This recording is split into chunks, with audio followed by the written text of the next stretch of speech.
In Herman Melville's deeply depressing tale, Bartleby the Scrivener, the lawyer narrator says he loves to find occasion to say the name John Jacob Astor.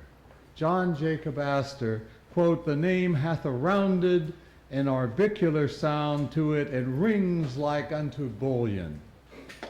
Well, in Lewis Carroll circles, all of its circles, the name Selwyn Goodacre hath a rounded and orbicular sound and rings like unto bullion. Selwyn Goodacre.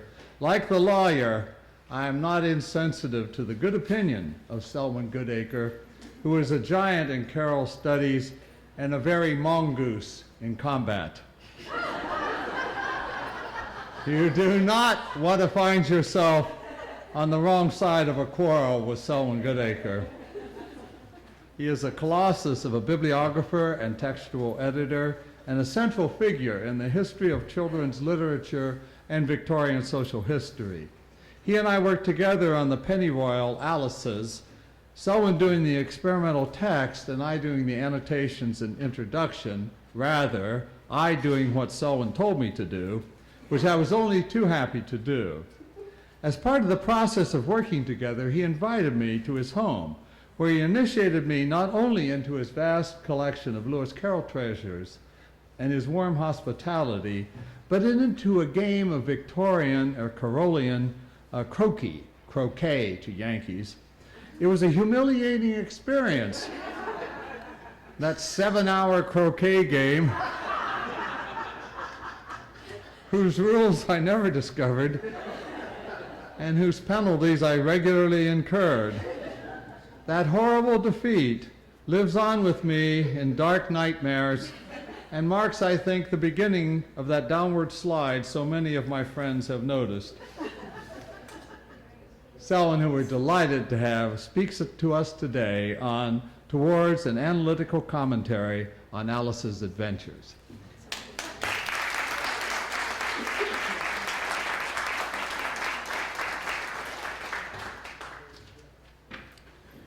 May I say what a privilege it is to be at the Huntington Library.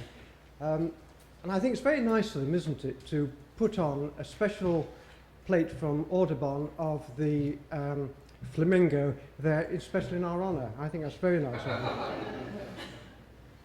them. Now, that exhibition of books, I've been researching the first edition of Alice for a number of years, and it was an emotional moment, ladies and gentlemen, to see the 1865 Alice at Huntington, famous for being, I consider, to be the very best, the most beautiful, the most perfect copy of a red cloth 1865 Alice in the world. It is number one of the red cloth 1865 Alice, and it was a privilege and a joy to see it. I feel a bit today as if I'm defending Alice. The poor girl has been vilified in the last 2 days.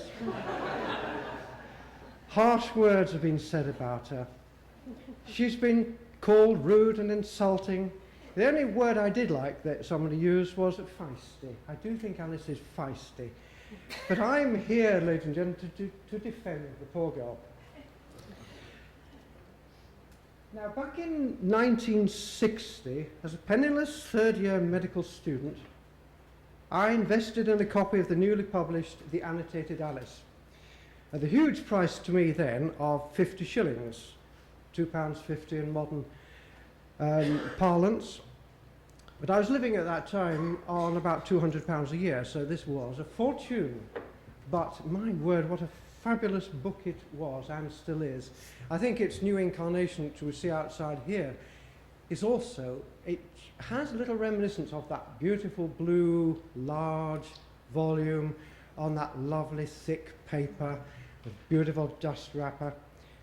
To me, it put a whole new light on the acceptability of studying Lewis Carroll and his works. It is not too much to say that it transformed my life. Suddenly the study of Lewis Carroll and Alice was acceptable, okay, and a worthwhile pursuit. And of course Martin Gardner happily is still with us, in his 90s, but still active. And I've happily since met him once and even cooperated with him in the publication of one of his books. Others have annotated Alice since, notably James Kincaid. And he is also, of course, here with us today. You will remember the Barry Moser Alice where the annotations all in gleaming red and gold. My word, never have annotations looked so beautiful. James contributed an article to the Lewis Carroll Society Journal back in 1982 with the wonderful title Confessions of a Corrupt Annotator, in which he comments on the preposterousness, his word, of annotating Alice and discussed his own approach. Peter Heath gave us his specialised annotations in his Philosopher's Alice some years ago. Others have given us more modest annotations, like Richard Kelly, and there are a number of what I'd call almost school reader editions, which have very often very interesting and useful annotations. But ladies and gentlemen, I seek a new approach. I want to look at the text of Alice on its own merits, as it were.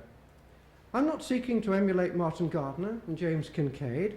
I'm happy to leave it to them to explain to us about comfits, fenders, cucumber frames, the origins of how doth a little crocodile, the logical puzzles, the mathematical tricks. I want to analyse the text itself on its own merits. So just as an... Can I just push this... I'm still here. I can now see it.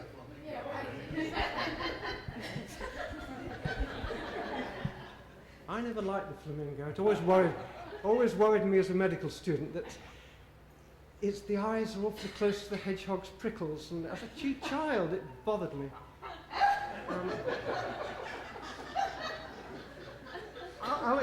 Alice was getting very tired of sitting by her sister on the bank and of having nothing to do. Once or twice she'd peeped into the book her sister was reading, but it had no pictures or conversations in it. And what is the use of a book, thought Alice, without pictures or conversations? So she was considering in her own mind, as well as she could, for the hot day made her feel very sleepy and stupid, whether the pleasure of making a daisy chain would be worth the trouble of getting up and picking the daisies. When? Now immediately the reader can sympathise with number 1, boredom, 2, books with no pictures or conversations, 3, feelings of languor, 4, the pleasure which involves work. Apart from that, let us look at some other points in the 2 paragraphs, or even the picture on page 1. We immediately understand that we have no fluffy toy rabbit here, no little nursery toy. We are talking about a country gentleman with rolled umbrella, waistcoat and pocket watch. We are prepared for what happens on the next page, and the genius of that first page is that the white rabbit is at the top of the page but is not mentioned until you turn over. Alice. So we know immediately who the heroine of the book is, from the very first word. Getting very tired. So we're prepared for the likelihood of her falling asleep. Sitting by her sister. One wonders why it is a sister rather than a mother. We understand from the sister's reading material that she must be a good deal older than Alice is, and the maternal behaviour is confirmed by the sister's reverie at the end of the book. 3, on the bank. We assume, because we've read Alice far too often and know it far too well, that this is the bank of a river, from the introductory poem and from the sister's reverie at the end. But of course it's nowhere stated. All we know is that it is under a tree because of the being woken by the dead leaves. It's in long grass from the sister's reverie at the end, and they're in a field with a hedge nearby because that's where the right rabbit goes. That is all we know by the phrase on the bank. I always think of the American phrase a grassy knoll, you know. No pictures or conversations. Now, no pictures or conversations is a very much more definite statement than without pictures, and it alerts us to the problems of the sister's book.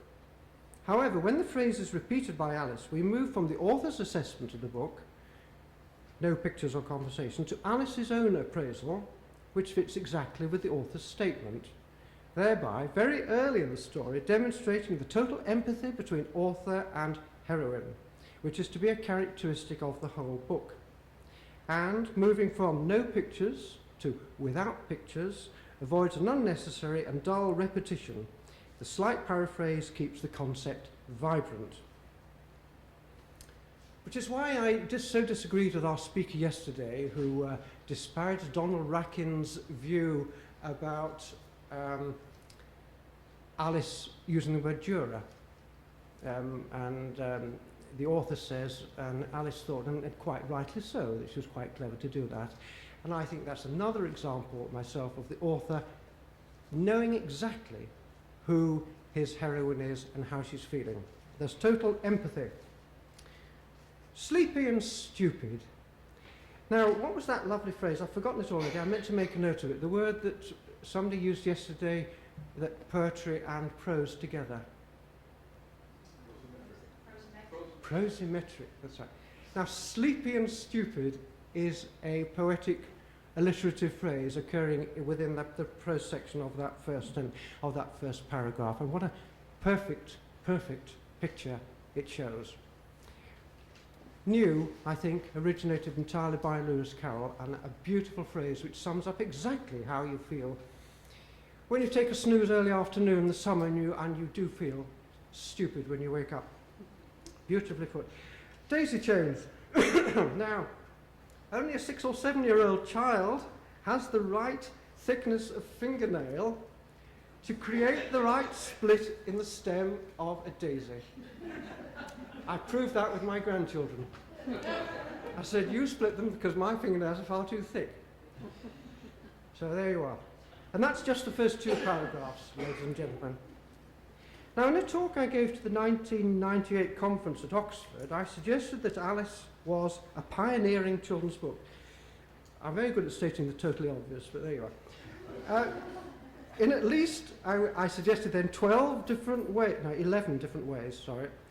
And I was gratified to see sections of that talk picked up from the night letter report of my talk, I understand only today, by Cindy Watter, suddenly opening Linda Sunshine's book and seeing myself listed in the list of contents, having no concept that I was planned to be in this book or no knowledge of it at all. And they read it and wondering, yeah, I did say that, but where, when, and how? But there you are. So they missed 1 or 2 out, so I thought I'll just go through them again for you. Number 1, The Quest into Strange Lands. This is why it's such a pioneering book. The Quest into Strange Lands. Compare Peter Pan, Oz, the fantasy novels of E. Nesbit, the Narnia books of C.S. Lewis. Number 2, The Motif of the Wonderful Garden. Frances Hodgson Burnett, Tom's Midnight Garden by Philippa Pearce, E. Nesbit's The Wonderful Garden. A children's book as a vehicle for humour.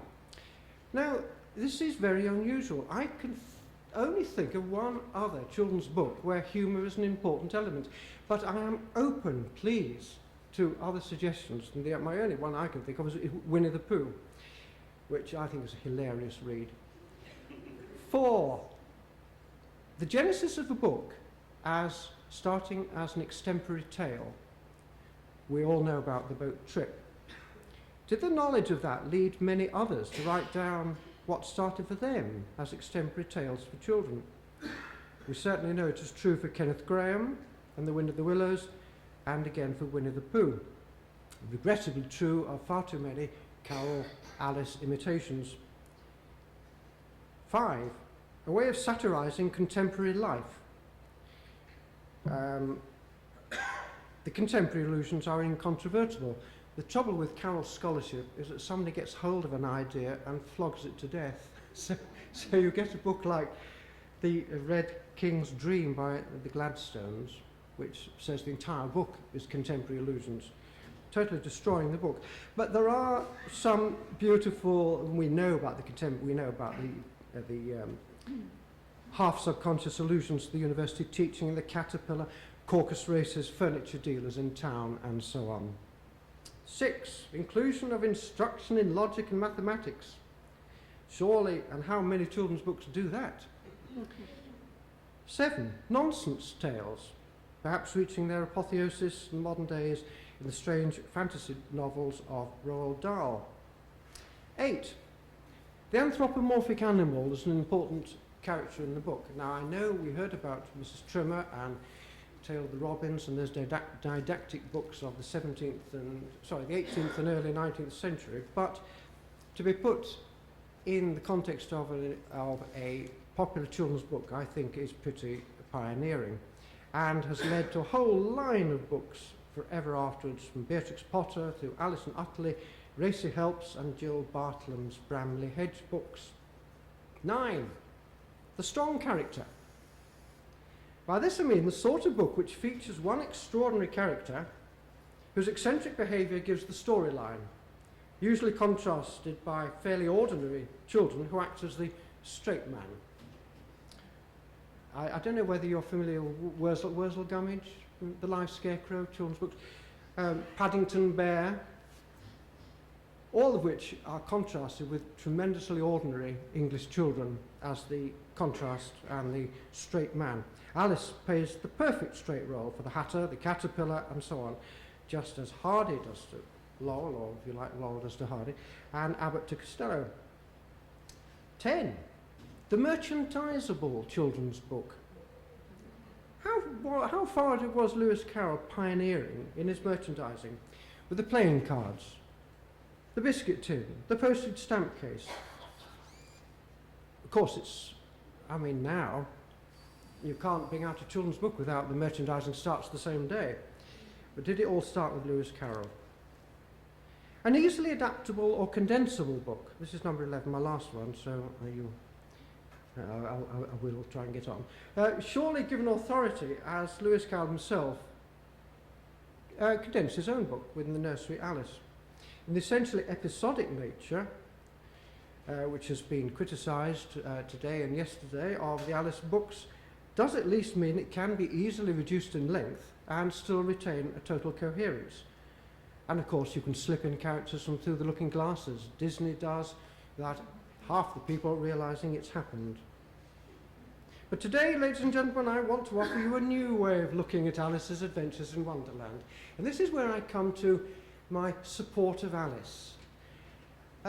So successful was Lewis Carroll in what I'm going to say that I think it's shown in a number of the talks we've heard this weekend that Alice is so confident that she almost comes across as a bit too confident. But how is this managed? Alice's Adventures in Wonderland is unusual, possibly unique, in that it features just the one child. Actually, I thought about this last night. I thought, well, what about Dorothy and Oz and so on? But then, so I apologise. Anyway, but not only is she alone, and don't mention pig babies, will you, or the Tweedles. This same child is thrust into an alien and totally extraordinary world populated by strange, argumentative, and most crucially, adult characters. For a children's book to succeed in this situation, the author is presented with huge problems to overcome. The reader must not spend the whole book worrying about how on earth Alice is going to cope in the situation where, as a child, she's automatically in a potentially one-down position. Admittedly, Alice is a sprightly, one might even say feisty, confident middle-class child, so can cope pretty well with single individuals. That's the middle-class training in life, but even so, the plot of Alice is full of potential hazards. Start at the beginning. Alice falls down a rabbit hole, a fearful thing for any child reader. So how does Lewis Carroll soften the horrific aspects of that fall? Well, it's very early established that this fall is slow enough to see items on the wall. And these items are all familiar. Schoolroom items, cupboards, shelves, maps, pictures, even nursery meals with the orange marmalade.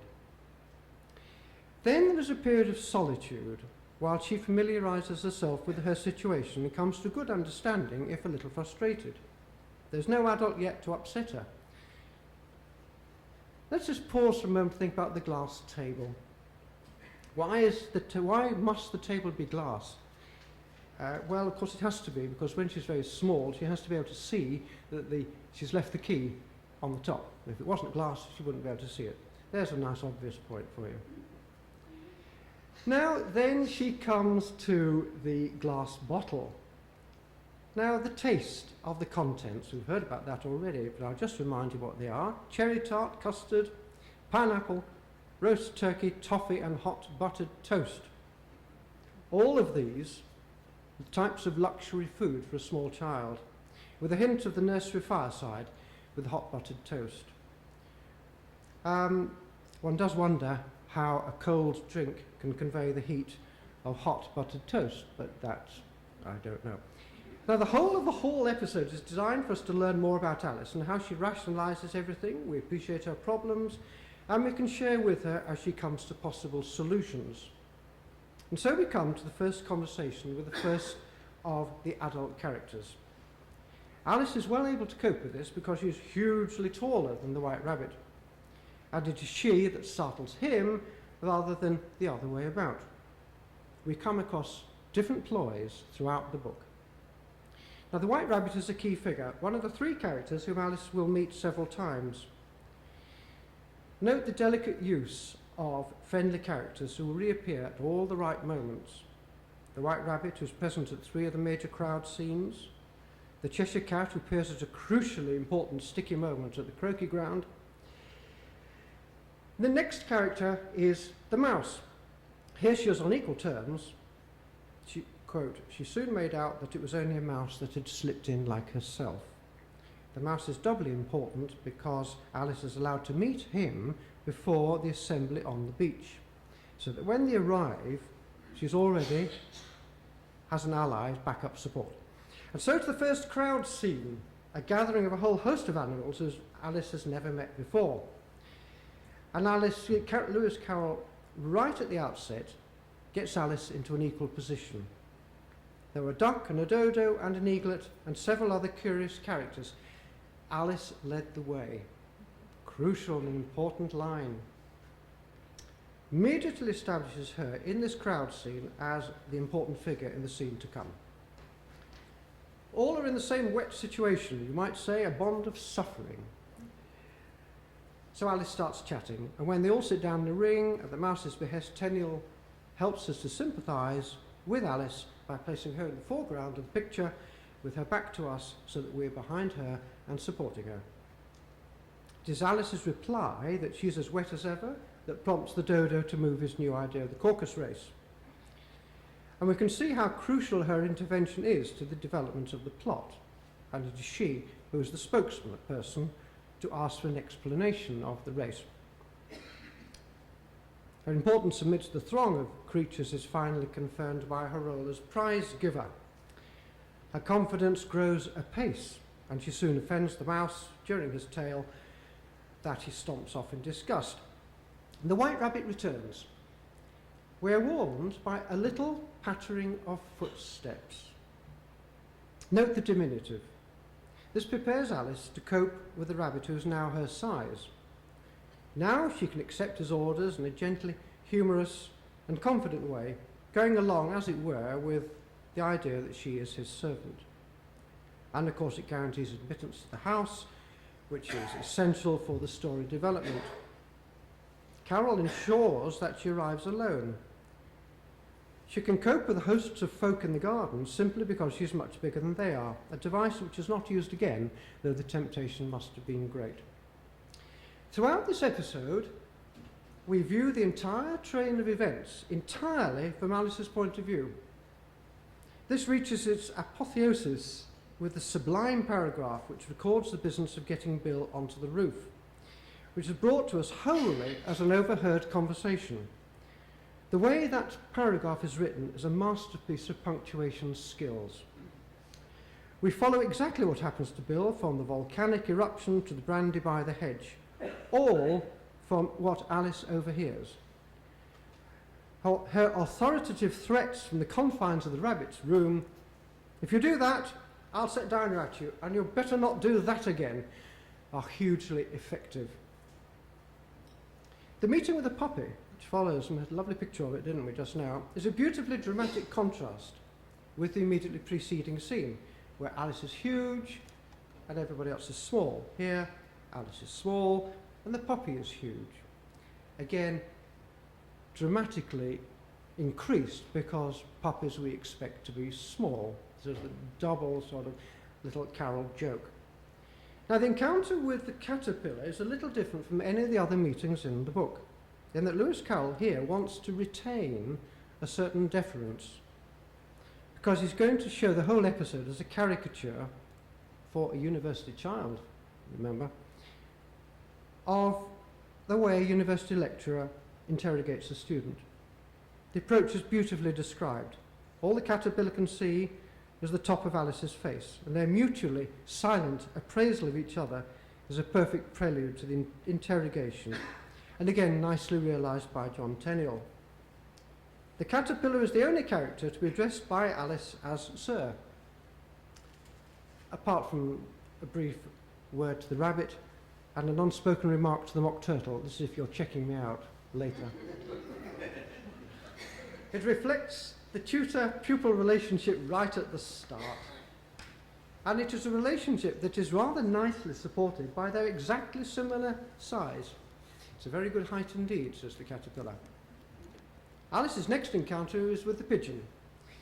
We are prepared by the narrator reflecting Alice's own thoughts that she can now bend her neck in any direction, like a serpent. By the time the pigeon appears, she's well rehearsed in her serpentine state to cope with the pigeon's rage, and Alice talks her way through very ably. Next, she finds herself outside the Duchess's house. Once more, our author prepares us for the quite vigorous dialogue that is to come with the frog footman by letting her observe from afar the two footmen as the invitation is exchanged. It is of interest that it is one of the few moments in Alice's Adventures in Wonderland that Alice laughs, even to the extent that she has to run into the wood for fear of their hearing her. I remember Donald Rack in his great article, Alice's Journey to the End of Night, says, Alice never laughs. I pointed it out to him once. So relaxed is she that she can happily ignore flying plates for the sake of the ongoing argument with the footman. And when she, for once, comes off second best in the conversation, how am I to get in, remember? She is moved to frustrated impatience rather than subjugation, thereby preparing her and us for the furore about to be faced in the kitchen. Tenniel's picture here perfectly illustrates the scene with the crucial importance of the Cheshire Cat, grinning from ear to ear. Is that phrase, grinning from ear to ear, is that original to Lewis Carroll? Is that the first appearance of that phrase? We know it, of course. Was he the first person? I put that to you. Now I've lost myself. Yes, a friendly, supportive presence, the Cheshire Cat.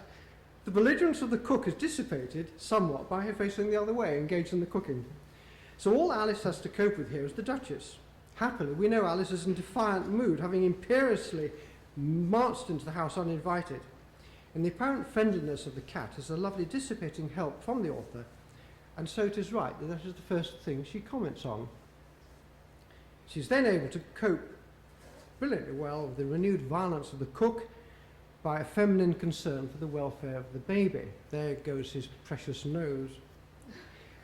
After dealing with the pig baby, she's confronted by the Cheshire Cat in the tree, and again she can cope splendidly with him, because they've just met, and she has appreciated the apparent friendliness of the grin. We now come to what could be a totally disastrous episode for a little girl of 7.5, the encounter at the tea party. It is a classic example of a natural one-down position. 3 strong personalities are already seated at the table, and a strange child approaches. Carroll solves this with 2 master strokes. Firstly, Alice sees that their initial claim of no room is palpably false. Thereby she wins the first argument immediately. The others are temporarily silenced.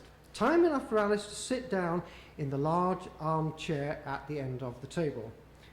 the second master stroke, because that is the position of authority at any dinner or tea party where the father of the family sits. Alice takes full advantage of this new authority, and it is significant that she asserts this with relish. "There's plenty of room," said Alice indignantly. "And it wasn't very civil of you to offer it," said Alice angrily. "You should learn not to make personal remarks," Alice said, with some severity.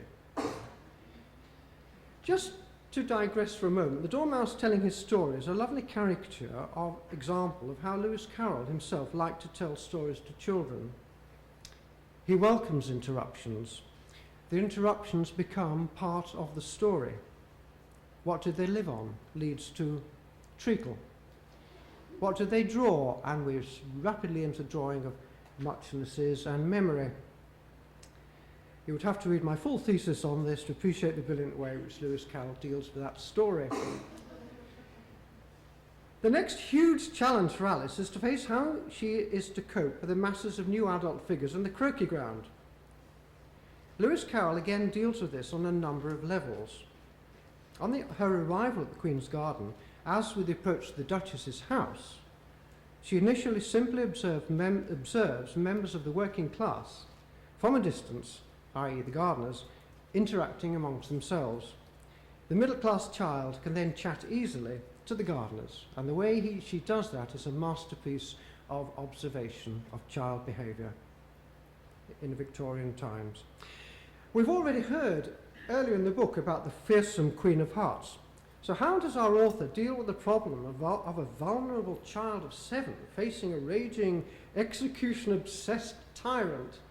It could be a most frightening encounter, but Lewis Carroll transforms it into a major dramatic climax. A page before the first threat to Alice herself, Alice is reminding herself why they're only a pack of cards, I needn't be afraid of them. So that when the Queen turned crimson with fury and after glaring at her for a moment like a wild beast, began screaming, "Off with her head, off with," Alice can reply decisively, "Nonsense," said Alice, very loudly and decidedly, and the Queen was silent. Even so, the major crowd of the croquet match has some daunting moments. So our author employs this other major solution: the use of not one, but 2 of the only reasonably friendly characters that Alice has already met. Both appear just at the right moment. The White Rabbit, muttering nervously. We already know him as a diffident and nervous person, but it's a lovely familiar figure for Alice to latch on to in the procession. And the Cheshire Cat, as I said before, appears at a beautifully, crucially sticky moment in the scene. The chapter ends on another triumphant note for Alice. She's the only person who was able to solve the problem of how to remove the cat by using her previous knowledge of the cat's origins by suggesting they ask the Duchess. Now, the child reader, again, may have lingering doubts about the fearsome confrontation in the kitchen with the Duchess. And in another master stroke, Lewis Carroll brings her back, now in a friendly frame of mind. Perhaps, she says, "You can't think how glad I am to see you again, you dear old thing," because she has cause to be grateful to Alice for getting her out of prison. Close attention to the text, as we heard yesterday morning about Alice's changes of size, will also reveal that Alice is now 3 inches taller than when she last met the Duchess. So now she's on a more level basis.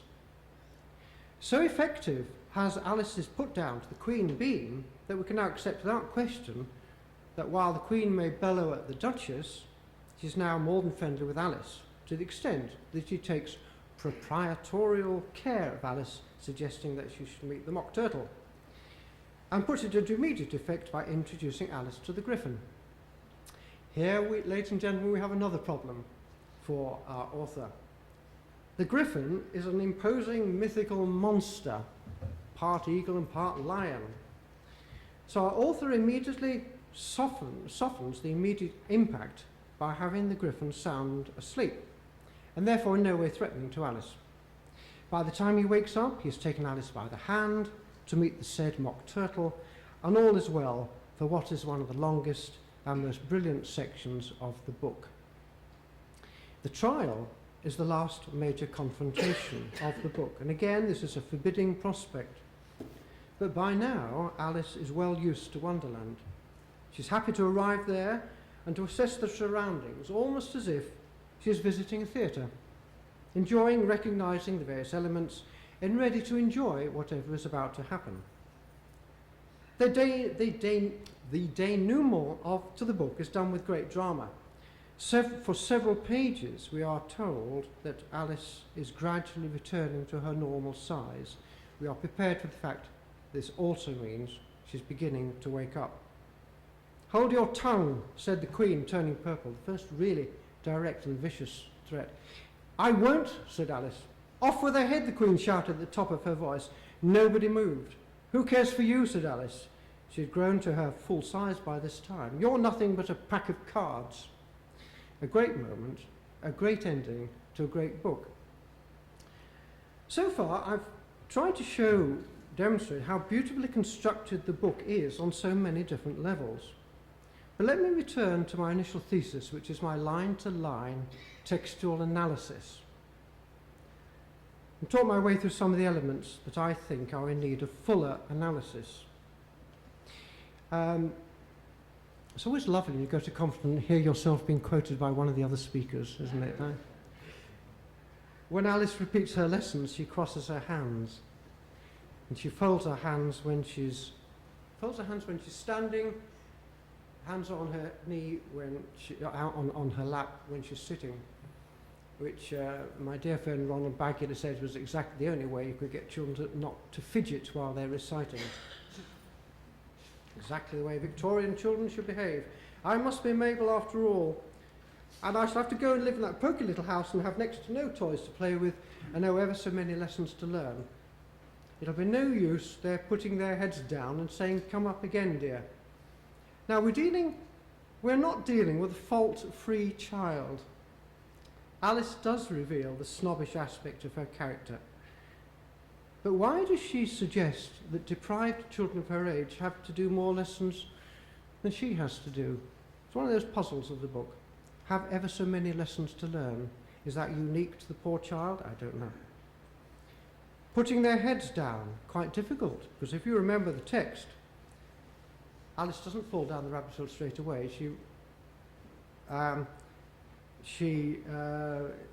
rabbit hole went on like a tunnel for some way and then dipped down, so putting the heads down was quite difficult. She was now about 2 feet high and was going on shrinking rapidly. She soon found out that the cause of this was the fan that she was holding. I love that comment again yesterday you made about how it takes Alice quite a while to realise that she's shrinking. I thought that was very nice. The fan and the gloves appear to have an effect only on Alice. The creatures of Wonderland themselves appear to be immune from the effects of fans, gloves, pebble cakes, drink me bottles and eat me cakes. Let me just for a moment demonstrate the different approaches of different annotators. The text I want to annotate, ladies and gentlemen, is this. "Birds of a feather flock together. Only mustard isn't a bird," Alice remarked. "Right, as usual," said the Duchess. "What a clear way you have of putting things." "It's a mineral, I think," said Alice. "Of course it is," said the Duchess, who seemed ready to agree to everything that Alice said. "There's a large mustard mine near here, and the moral of that is, the more there is of mine, the less there is of yours." "Oh, I know," exclaimed Alice, who had not attended to the last remark. "It's a vegetable. It doesn't look like one, but it is." Peter Heath homes in on "the more there is of mine, the less there is of yours," which he calls, I quote, "an oracular reference perhaps to the ecological consequences of industrial overdevelopment." Isn't that lovely? James Kincaid, on the same proverb, says, "This pointed proverb, apparently invented for the occasion, strikes an oblique but clearly Dickensian note, quite unusual for Carol." Martin Gardner is content to write about the Victorian parlour game, animal, vegetable or mineral. Selwyn Goodacre, on the other hand, is more interested in Alice's reaction. Oh, I know it's a vegetable. It doesn't look like one, but it is. I comment that Alice is, of course, referring to the end result of mustard processing rather than the plant itself, which, of course, does look like a vegetable. Alice has thought only of yellow gloop in a jar. There's a popular radio programme in England called Desert Island Discs, where celebrities choose 8 recorded pieces of music, etc., to take to a desert island. They're also allowed 1 book apart from the Bible and Shakespeare. I'm happy to say that Tim Rice, to my knowledge, is the only person that ever chose the complete works of Lewis Carroll. In preparation for this talk, I looked at the Arden Shakespeare version of Shakespeare's Julius Caesar, and was mightily impressed by how virtually every line of the play has annotations.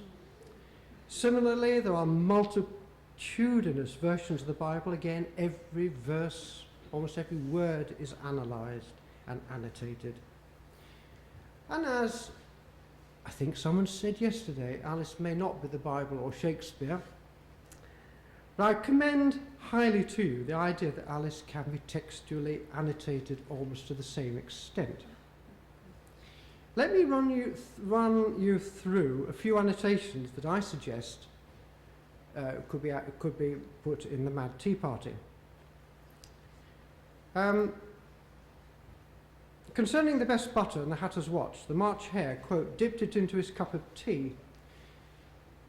This might have the effect of melting the butter, so that it could escape from the works. Does your watch tell you what year it is? Of course not, Alice replied very readily, but that's because it stays the same year for such a long time together, which is just the case with mine, said the Hatter. Just the case with mine is not quite true from the information we're given. Alice has only commented on the watch giving the day of the month. She has said nothing about it giving the year as well.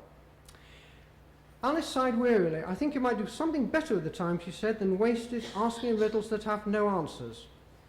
Of course, Alice is wrong here. The Hatter has not said that the riddle has no answer, only that he has no idea what the answer is. If you knew time as well as I do, said the Hatter, you wouldn't talk about wasting it, it's him. The Hatter doesn't discuss the riddle problem anymore. He's more interested in the wrong appellation for time with a capital T. Well, I'd hardly finished the first verse, said the Hatter, when the Queen jumped up and bawled out, he's murdering the time, off with his head. Murdering the time. To be consistent with the idea of time being personified, the Queen really should say he's murdering time. But this, of course, wouldn't make sense. Who's making personal remarks now? The Hatter asked triumphantly, which I think was commented earlier this afternoon. But the Hatter is wrong, ladies and gentlemen. Alice's remark may have been rude, but it wasn't a personal remark. So Lewis Carroll said the Hatter triumphantly is another lovely little authorial joke about the Hatter's remark. I want a clean cup, interrupted the Hatter. Let's all move one place on. He moved on as he spoke, and the Dormouse followed him. The March Hare moved into the Dormouse's place, and Alice rather unwillingly took the place of the March Hare. The Hatter was the only one who got any advantage from the change, and Alice was a good deal worse off than before, as the March Hare had just upset the milk jug into his plate. There would appear to be no definite reason why they all had to move in the same direction, and we're given no reason for the March Hare upsetting the milk jug, nor has it been commented on until that moment. Just as she said this, she noticed that one of the trees had a door leading right into it. That's very curious, she thought, but everything's curious today. I think I may as well go in at once, and in she went. And for once, Alice has found a door to the hall that is unlocked. If she's close to the little glass table, how did she miss it the first time round? This Deus Ex Machina, who is very evident in the long, low hall, is very evident in that long, low hall. Yes, from putting bottles and boxes with cakes in that not been noticed before, and unlocking and locking doors at will. So that is my theory. That's just one small section of the Tea Party with my annotations. I think Alice deserves such close attention. I suggest to you that it enhances our enjoyment of the book. And I hope you do so also. Thank you.